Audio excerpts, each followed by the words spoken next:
Hello दोस्तों, MS coder में आपका स्वागत है। ये हमारी जावा की एक सीरीज चल रही है जिसमें हम जावा के अलग अलग टॉपिक को कवर कर रहे हैं।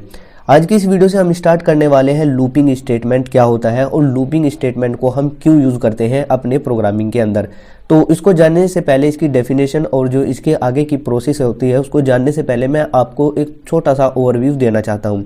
सपोज कीजिए कि आपको अपना नाम प्रिंट कराना है आउटपुट स्क्रीन पर, तो आप क्या करोगे, सिंपली यहाँ पर सिस्टम डॉट आउट डॉट करोगे, सिस्टम डॉट आउट डॉट, और यहाँ पर प्रिंट एलन के अंदर यहाँ पर जो इसका राउंड ब्रैकेट होता है इसके अंदर आप खुशी खुशी अपना एक नाम जो भी आपका शुभ नाम है उसको इस डबल ब्रैकेट कोमाज के अंदर यहाँ पर ले लोगे और फिर इसको आउटपुट स्क्रीन पर प्रिंट करा दोगे।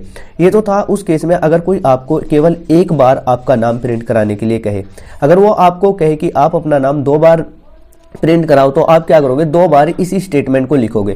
अगर वो आपसे ये गुजारिश करे कि आप अपना नाम जो है 10 टाइम प्रिंट कराओ तो आप हो सकता है कि 10 टाइम प्रिंट करा दो, लेकिन आपकी माइंड की कंडीशन क्या होगी वो आप खुद सोच सकते हो। अगर वो आप इस यहाँ भी ना रुके और आपको बोले कि 100 टाइम आप अपने नाम को प्रिंट कराओ, तो मुझे लगता है कि आप प्रोग्रामिंग की फील्ड को ही छोड़कर चले जाओ, मुझे अपने घर होगे। इससे अच्छा आप सोचोगे कि मैं कुछ और कर लूंगा।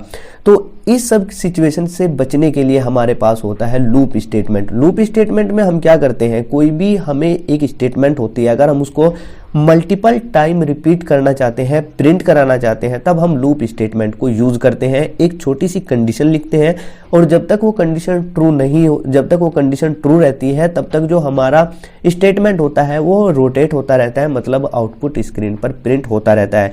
तो लूप स्टेटमेंट का काम क्या होता है, किसी भी पार्टिकुलर स्टेटमेंट को बार बार प्रिंट कराना, यानी कि बार बार रिपीट कराना। तो चलिए इसकी डेफिनेशन को पढ़ते हैं। तो देखिए यहाँ पर इसकी हमने एक डेफिनेशन लिखी हुई है, loops in Java is a feature, यानी कि ये जावा के अंदर एक फीचर होता है। लूप क्या है, एक तरह से फीचर मान सकते हो आप जावा के अंदर। Use to execute particular part of the program repeatedly, यानी कि प्रोग्राम के अंदर कोई पार्ट होगा, अगर हम उसको मल्टीपल टाइम रिपीट कराना चाहे तब हम वहां पर लूप को यूज कर सकते हैं। लेकिन if a given condition evaluates to true, अगर जो हमें कंडीशन दी गई है वो कंडीशन अगर ट्रू मिलती है तब तक ही आपका जो लूप है वो आपके लिए काम करेगा, और यानी कि जो स्टेटमेंट आपने दी हुई है वो आउटपुट स्क्रीन पर प्रिंट होती रहेगी जब तक कि वो कंडीशन ट्रू रहेगी। तो ये था लूप स्टेटमेंट का एक छोटा सा डेफिनेशन। लूप स्टेटमेंट का काम क्या होता है, किसी भी स्टेटमेंट को बार बार प्रिंट कराना कंडीशन बेस पर। अब यहाँ पर लूप कई टाइप के हो सकते हैं जावा के अंदर। तो यहाँ पर जो मेनली यूज किया जाता है जावा के अंदर वो 3 टाइप के ही लूप्स यूज किया जाते हैं। जो पहला लूप होता है वो होता है फॉर लूप, जो कि आप बेसिकली दूसरे प्रोग्रामिंग लैंग्वेज में भी बहुत ज़्यादा यूज किया जाता है, लेकिन यहाँ पर भी इसको हम यूज करते हैं फॉर लूप को। फिर सेकंड आता है आपके पास वाइल लूप, एंड थर्ड आता है यहाँ पर डू वाइल लूप। अब for loop, while loop, do while loop क्या होता है वो हम आने वाली वीडियोस में बहुत ही डिटेल से विद प्रोग्राम इनको देखने वाले हैं। अगर इसी वीडियो में हम इनको कवर करने लग जाए तो ये वीडियो ज़्यादा लेंदी हो जाएगी, तो आज की इस वीडियो में हम इनको कवर नहीं करेंगे। अब हम जानेंगे कि इससे आगे जो लूप होता है उसका फ्लो किस तरह से होता है, मतलब वो काम किस तरह से करता है, तो उसको हम फ्लो चार्ट के थ्रू समझने की कोशिश करेंगे। तो देखिए सबसे पहले होता क्या है, यहाँ पर हमने यहाँ पर जो डायमंड टाइप का आपको यहाँ पर एक शेप दिखाई देगा, यहाँ पर एक कंडीशन ली हुई है।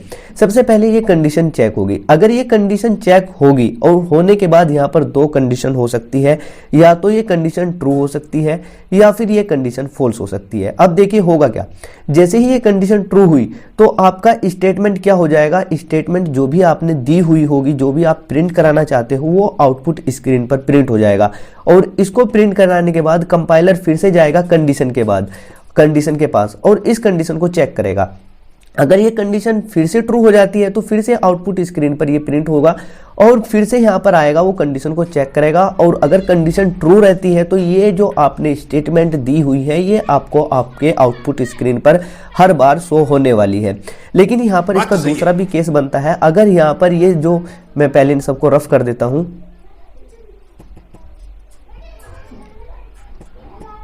यहाँ पर इन सबको रफ करने के बाद मैं आपको समझाऊंगा कि फॉल्स, जब हमारी कंडीशन फॉल्स हो जाती है तो क्या होगा। तो देखिए, जैसे ये कंडीशन आपने चेक की, यानी कि आपके कंपाइलर ने चेक की, अगर ये कंडीशन पहली बार में ही फॉल्स हो जाता है तो जैसे ये कंडीशन फॉल्स हुई तो आपका जो आउटपुट है वो कुछ भी शो नहीं होगा, ये फॉर लूप से बाहर आ जाएगा आपका जो भी कंपाइलर होगा। और फॉर लूप के बाहर जो भी आपने, यहाँ पर फॉर लूप कोई भी लूप हो सकता है, वो लूप की बॉडी से आ जाएगा और बाहर आ जाएगा, और उसके बाहर जो भी स्टेटमेंट आपने लिखी हुई होगी उनको एग्जीक्यूट करा देगा। तो यहाँ पर एक बात हमेशा याद रखिएगा कि सबसे पहले आपको यहाँ पर कंडीशन देनी है। कंडीशन देने के बाद यहाँ पर दो केस बनेगी। अगर कंडीशन ट्रू मिलती है तो आपको आउटपुट भी मिलेगा, अगर कंडीशन ट्रू नहीं मिलती है तो आप ये उम्मीद मत रखिएगा कि आपको एक भी आउटपुट आपके आउटपुट स्क्रीन पर दिखाई दे जाए। तो आज की इस वीडियो में सिर्फ इतना ही रखते हैं। आने वाली वीडियोस में हम 1 बाय 1 देखेंगे कि फॉर लूप क्या होता है, डू वाइल लूप क्या होता है और वाइल लूप क्या होता है। तो आज की इस वीडियो में सिर्फ इतना ही रखते हैं। इस वीडियो को लाइक करके अपने चैनल को जरूर सब्सक्राइब कर लीजिएगा। Thanks for watching.